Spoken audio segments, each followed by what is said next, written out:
যদি অভিষেক বন্দ্যোপাধ্যায় মুখ্যমন্ত্রী হয় তাহলে কি রাজ্যের অবস্থার পরিবর্তন ঘটবে?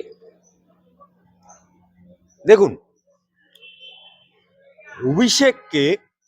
অভিষেকের অভিষেক হোক, এটা প্রথম কে বলেছে? ছিনাল ঘোষ। বাপ মায়ের নাম রেখেছে কুণাল ঘোষ, জনগণ নাম রেখেছে ছিনাল ঘোষ, যে কিনা ৩.৫ বছরের জেল খাটা আসা, যে কিনা পিজেন ভ্যান বাজিয়ে বলেছিল মমতা চোর, যে কিনা বলেছিল তৃণমূল চোর, সাওদা নাওদার টাকা সব কালীঘাটে আছে, সেই কুণাল ঘোষ প্রথম বলেছে। কেন বলেছে? কারণ কুণাল ঘোষ তৃণমূল থেকে সমস্ত পদ থেকে ওকে সরিয়ে দেওয়া হয়েছিল, তবুও ও না বিয়ে কানায়ের মায়ের মতো টিভিতে মুখ খুলল। যদিও ওই সময় বলতো ওটা ওর পার্সোনাল, দলের না। কারণ একটা বাংলায় কথা আছে, ভেড়া লড়ে খোঁটার জোর, ভেড়া লড়ে খোঁটার জোর। আজকে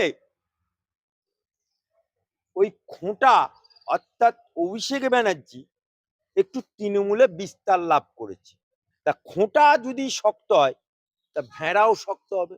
তা ওর খোঁটা হচ্ছে অভিষেক ব্যানার্জি, খোঁটা শক্ত হয়েছে, ভেড়াও জেনারেল সেক্রেটারি হয়েছে, সেই জন্য এখন বলছে। তবে এইটুকু বলতে পারি, বাংলার বুকে তৃণমূল যখন তৈরি হয় এবং তৃণমূল যে আন্দোলনটা করেছে, মমতা ব্যানার্জি ২১শে জুলাই যখন মমতা ব্যানার্জিকে বামফ্রন্টের পুলিশ চুলের মুঠি ধরে রাইটার্স বিল্ডিং এ নিয়ে গেছিল, তখন এই অভিষেক ব্যানার্জি ছিল নো। যখন মমতা ব্যানার্জি সিঙ্গুর আন্দোলন করেছিল তখন ছিল নো। যখন নন্দীগ্রাম আন্দোলন করেছিল তখন ছিল নো।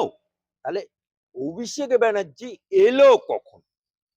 মমতা ব্যানার্জি ২০১১ সালে যখন ক্ষমতায়ন হলো এবং ডায়মন্ড হারবার কেন্দ্রে, তখন সোমেন মিত্র যখন ওই লোকসভা কেন্দ্রটি থেকে পদত্যাগ করলো, তখন এই আলালের ঘরের দুলাল, সে এমবিএ পড়তো, শোনা কথা, যদিও দিল্লিতে, কিন্তু এমবিএ ডিগ্রিটা সার্টিফিকেটটা আজও পর্যন্ত দেখাতে পারেনি।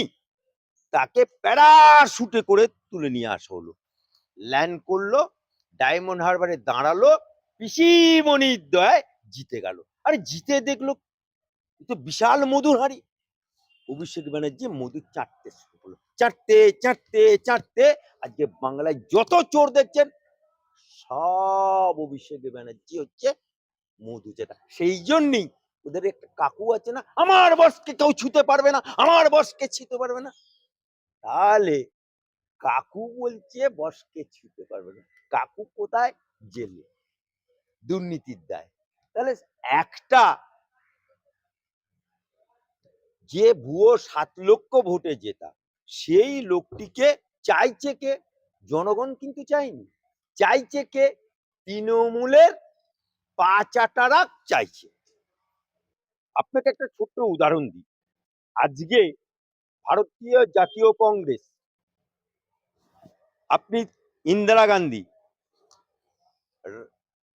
রাজীব গান্ধী, রাহুল গান্ধী, সোনিয়া গান্ধী, কিন্তু সেকুলারিজম, কিন্তু পরিবারতন্ত্র। আপনি দেখুন উত্তরপ্রদেশে মুলায়ম সিং যাদব, সেকুলারিজম পার্টি, তার ছেলে অখিলেশ যাদব, সেকুলারিজম, পরিবারতন্ত্র। আপনি দেখুন বিহার, লালু প্রসাদ যাদব, সেকুলার পার্টি, তার বউ রাবড়ি দেবী, মুখ্য, সেকুলারিজম, অথচ পরিবারতন্ত্র।